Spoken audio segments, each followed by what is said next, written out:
आदिनाथ सहकारी साखर कारखान्याची निवडणूक लागली. आपण विधानसभा देखील लढवली, मकाई सहकारी कारखाना लढवला. पुन्हा एकदा आपण आदिनाथ सहकारी कारखाना निवडणुकीमध्ये उमेदवार अर्ज दाखल केले. आपल्या समोर दिग्गज एक आमदार आहेत, माजी आमदार आहेत, त्यांच्या विरोधात आपण निवडणूक लढवत आहे. नेमकी का कुठले मुद्दे घेऊन तुम्ही मतदारांसोबत आहात? आमची भूमिका ही ठरलेली आहे. आम्ही पहिल्यापासून आदिनाथ सहकारी साखर कारखाना हा सहकारी तत्वावर चालावा या भूमिकेतूनच आम्ही ही निवडणूक लढवतोय. आणि आम्ही सगळ्यांना आव्हान केलं होतं की हा कारखाना बिनविरोध करण्यासाठी, म्हणजे मी भूमिका अगोदर मांडली, भाऊंनी पण भूमिका मांडली, पण त्याला प्रतिसाद इतरांकडून मिळाला नाही, म्हणून ही निवडणूक लागलेली आहे. आमची एकच भूमिका आहे की आदिनाथ सहकारी साखर कारखाना हा सहकारी तत्वावर चालला पाहिजे. त्याच्यामध्ये आपण पाहतो की बागल गटाने देखील माघार घेतली, जगताप गटाने माघार घेतली. त्यांच्या पाठिंब्यासाठी काय आपला संपर्क झालाय का? निश्चितच आम्ही त्यांचा पाठिंबा घेण्यासाठी प्रयत्न केलेला आहे. आम्ही त्यांच्याशी संवाद साधत आहोत. आमचा संवाद चालू आहे. निश्चितच तालुक्यातली संस्था वाचली पाहिजे, त्यासाठी सर्व तालुकावासियांनी एकत्र आलं पाहिजे आणि ही संस्था चालवण्यासाठी प्रयत्न केले पाहिजे. यापूर्वी आपण आदिनाथ बचाव समितीच्या माध्यमातून देखील कारखाना चालवण्यासाठी प्रयत्न केला होता, हो, परंतु त्यामध्ये यशस्वी चांगल्या पद्धतीने होऊ शकलं नाही. आता नेमकं कसं स्वतःचा पॅनल आहे? आता तुम्हाला सांगतो की आम्ही ज्यावेळेस गाळप केलं, जवळजवळ 78,000 गाळप झालं. खरं तर 3 वर्षे कारखाना बंद होता आणि तो सहकारी तत्वावर, जो कोर्ट मॅटर झाल्यानंतर सहकारी तत्वावर झाला आणि त्याला उशीर झाला. म्हणजे तो जो नोव्हेंबरमध्ये काहीतरी निकाल लागला होता, ऑक्टोबर नोव्हेंबरमध्ये, आणि 3 वर्षे कारखाना बंद असल्यामुळे त्याच्या मेंटेनन्सला वेळ लागला. त्यामुळे तो कारखाना चालू होताना जानेवारीत चालू झाला, त्यामुळे 78,000 गाळप झालं. नाही तर तो लवकर निकाल झाला असता तर लवकर चालू होऊन जास्त गाळप झालं असतं. निश्चितच आम्ही त्या ठिकाणी कारखान्यात शेतकऱ्यांचं पेमेंट असेल, कर्मचाऱ्यांच्या पगारी असतील, वाहन मालकांचं पेमेंट असेल, सगळ्यांचे पगारी आम्ही वेळेत आणि पेमेंट वेळेत केलेलं आहे त्या काळातलं. आणि निश्चितच अशा पद्धतीनं आम्ही सर्व तालुक्यातील सभासदांना, चांगले जाणकार मंडळींना, अनुभवी मंडळींना बरोबर घेऊन तशाच पद्धतीत चांगल्या प्रकारे आम्ही कारखाना निश्चित चालवण्यासाठी प्रयत्न करणार आहोत. आपण पाहतो की कारखान्याचं भांडवल कमी आहे, देणं जास्त आहे. तर जर यामध्ये तुम्ही चालू करण्यासाठी नेमकं भांडवलाचं कशी उपलब्धता होईल? आता याच्यामध्ये तर आम्ही सगळ्यांना आवाहन केलं होतं की खरं तर ज्यांना ज्यांना ही निवडणूक लढवायची आहे, बिनविरोध करायची आहे, त्या सर्व गट प्रमुखांनी त्यांची जी काही लोक घेणार, कोणाची 5 असतील, कोणाची 4 असतील, त्या संख्येप्रमाणे त्या गट प्रमुखांनी जबाबदारी घेतली पाहिजे होती. आणि ती जर घेतली असती तर निश्चितच कारखाना बिनविरोध झाला असता आणि हा खर्च बी वाचला असता.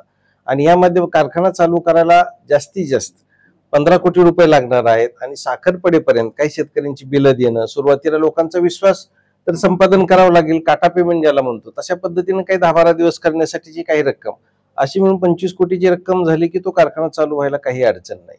कारण ऑलरेडी त्या कारखान्याचा मेंटेनन्स आम्ही ज्यावेळेस 78,000 गाळप केलं आणि नंतर पुन्हा काय थोडंफार गाळप झालं, त्यात बऱ्यापैकी मेंटेनन्स कारखान्याचा झालेला आहे. आता एक आजी आमदार आहेत, एक माजी आमदार आहेत, त्यांचं आव्हान तुमच्या पुढे असणार आहे, त्याला कसं काय? आता मी एक उदाहरण सांगतो. मला कालच एका चांगल्या जाणकार मंडळीने बसल्यानंतर एक चर्चा केल्यानंतर एक अनुभव सांगितला की एक वेळ अशी परिस्थिती, ज्यावेळेस मामा वारल्यानंतर मकाई बिनविरोध झाला होता आणि त्याच्यानंतर पुन्हा आदिनाथचं इलेक्शन लागलं आणि त्यावेळेस मोहिते पाटील गट आणि बागल गट एकत्रच काम करत होते.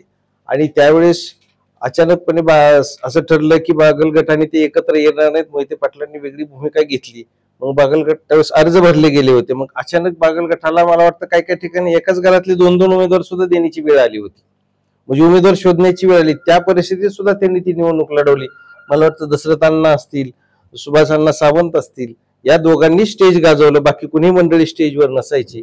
आणि ह्या दोघांनी स्टेज गाजवून ते पूर्णपणे इलेक्शन चांगल्या मताधिक्यांनी, कुठल्याही गावात गेल्यानंतर असं लक्षात यायचं की लोक नसायचे तिथं सभेला बसल्यानंतर तिथं, पण तरी सुद्धा जनतेने उत्स्फूर्त प्रतिसाद देऊन तो कारखाना बागल गटाच्या ताब्यात त्यावेळेस दिला होता. त्यामुळे ह्या जनता ठरवणारे, आता किती भलाढ्य उमेदवार असले तरी जनतेला कळतंय कोण चांगले, कोण वाईट आहे, कोण काही करू शकतं. जनता हुशार आहे आपली. निश्चितच त्याच्यामध्ये तुम्हाला बदल झालेला दिसेल. निश्चितच सर, आपण सुरुवातीपासूनची भूमिका ठेवलेली आहे की जर योग्य आणि सक्षम जर पर्याय मिळाले, त्यातून सर्व जणांचा जर विचार झाला विनियोगासाठी, तर त्या योग्य आणि सक्षम पर्यायासाठी आम्ही स्वतः तयार आहोत. म्हणजे आज माघार घेणे असेल किंवा चर्चेसाठी, अशा प्रकारचे आपले कोणासोबत प्रयत्न झाले चर्चेसाठी. आता चर्चेच्या संदर्भात आम्ही संजय मामा शिंदेशी संपर्कात होतो कारण बिनविरोध जे करतायत आणि आपले जयवंतरावजी जगताप भाऊंशी आमचा संपर्क होता, कारण भाऊ बिनविरोध करायचे म्हणायचे आणि मामांची पण भूमिका होती बिनविरोधाची. पण समोर जे दुसरं महाविकास आघाडीच्या कुठलेही इतर दोन किंवा मोहिते पाटील गट असेल किंवा नारायण पाटील गट असेल यांनी कधी बिनविरोधाची भूमिका घेतली नाही, त्यामुळे त्यांच्याशी चर्चा करायचा विषय नव्हता. पण डांगे साहेब एक प्रयत्न करत होते, पण त्या माध्यमातून वेगवेगळे पर्याय समोर आले आणि ते पण पर्याय चांगले वाटले. काही असे पर्याय आले की बाबा मेन गटातल्या नेत्यांनी कोणीच यायचं नाही, म्हटलं आम्ही तयार आहे पाठीमागे राहायला, पण आमची जी 4-4, 5-5 लोक येतील ती चांगली सक्षम असावी, ज्यांना कारखाना चालवण्याचा अनुभव असावा आणि ते काहीतरी त्याच्यामध्ये स्वतःच काहीतरी योगदान देणारे असणारी लोक असतील तर निश्चितच असं एकत्रीकरण झालं तरी आम्ही तयार आहोत, अशी भूमिका आम्ही त्यावेळेस मांडली होती. आता तो प्रश्न तुम्ही त्यांना विचारला तर ते योग्य राहील. आम्ही निश्चितच त्यांच्यात सुद्धा संवाद, कारण आम्ही एकत्र बचाव समितीच्या माध्यमातून कारखाना चालवलेला आहे, आम्ही त्यांना निश्चितच आवाहन करू की आमच्या सोबत या म्हणून. शेवटी आता सगळेच वेगवेगळे गट असल्यामुळे ते काय निर्णय घेतील ते तो त्यांचा निर्णय असेल. बादल आणि जगताप हे दोन प्रस्थापित गट इलेक्शन पासून पुढे आलेत आहेत, त्यांना मानणारा एक सभासद वर्ग मतदार आहे. बरोबर. त्यांना कशा प्रकारे कन्व्हिन्स करणार? कारण आम्ही निश्चितच त्यांचे संवाद चालू आहे. आम्ही प्रत्यक्ष भेटून त्यांना विनंती करणार आहे की तुम्ही सुद्धा कारखाना आमच्याकडे आल्यानंतर तुमचं सुद्धा सहकार्य आपल्याला लागणार आहे. आम्ही जरी समजा त्यातले काही संचालक असलो तर निश्चितच तुमच्या काही जाणकार मंडळी तुमच्या सहकार्यानेच आम्ही हा कारखाना निश्चित चालू करणार आहोत. हा कारखाना फक्त काही पैशाच्या स्वरूपातच मदत नसणार आहे, त्याला ऊस असेल इतर गोष्टी त्याला बऱ्याचशा लागणार आहेत, तर त्यासाठी आम्ही निश्चितच त्यांच्याकडे जाणार आहोत. सर आपलं पॅनल पूर्ण झालेलं दिसून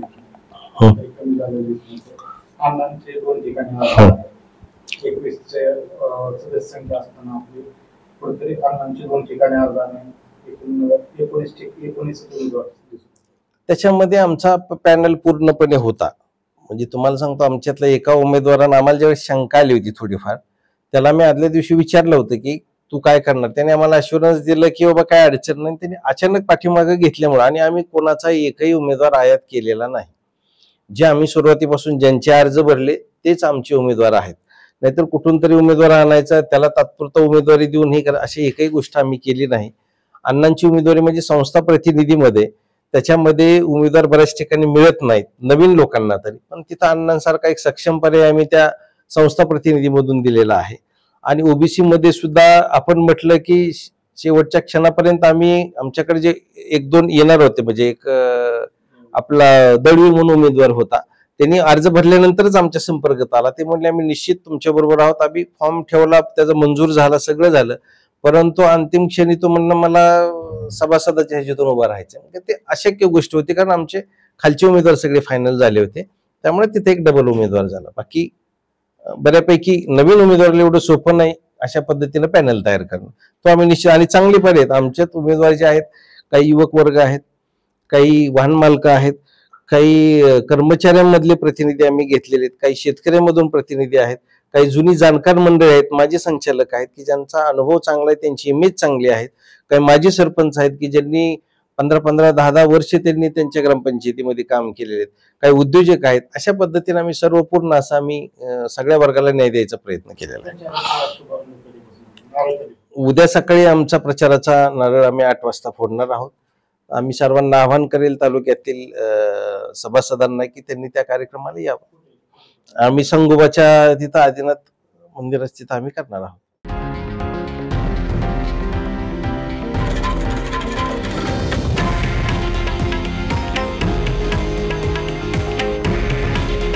हे आहे देशातील नंबर 1 न्यूज नेटवर्क आणि आपण पाहत आहात TV9 मराठी. काळजी तुमची, हित महाराष्ट्राचं.